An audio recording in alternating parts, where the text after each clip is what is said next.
কাঁচামরিচ আমদানির অনুমতি দিল সরকার। আগামীকাল থেকেই আমদানি করা যাবে।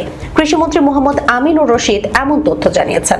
নিত্য প্রয়োজনীয় পণ্যের বাজার পরিস্থিতি পর্যবেক্ষণে রোববার রাজধানীর শান্তিনগর কাঁচা বাজার পরিদর্শন করেছেন বাণিজ্য মন্ত্রী খন্দকার আব্দুল মুক্তাদির, কৃষিমন্ত্রী মোহাম্মদ আমিনুর রশিদ এবং খাদ্য প্রতিমন্ত্রী মোহাম্মদ আব্দুল বারী।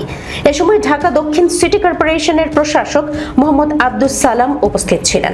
বাণিজ্য মন্ত্রণালয়ের পাঠানো সংবাদ বিজ্ঞপ্তিতে এই কথা বলা হয়। পরিদর্শন শেষে কৃষিমন্ত্রী মোহাম্মদ আমিনুর রশিদ গণমাধ্যম কর্মীদের জানান, কাঁচামরিচের মূল্য স্থিতিশীল রাখতে সরকার দ্রুত পদক্ষেপ নিয়েছে। তিনি বলেন, কাঁচামরিচ আমদানির ওপর বিদ্যমান কর কমানো হচ্ছে এবং কাঁচামরিচ আমদানির অনুমতিও দেওয়া হয়েছে। আগামীকাল থেকেই আমদানি কার্যক্রম শুরু হবে। ফলে 2 থেকে 5 দিনের মধ্যে কাঁচামরিচের দাম সহনীয় পর্যায়ে নেমে আসবে বলে তিনি আশা প্রকাশ করেন। বর্তমানে রাজধানীর বাজারে 1 কেজি কাঁচামরিচ কিনতে 320 থেকে 380 টাকা খরচ হচ্ছে।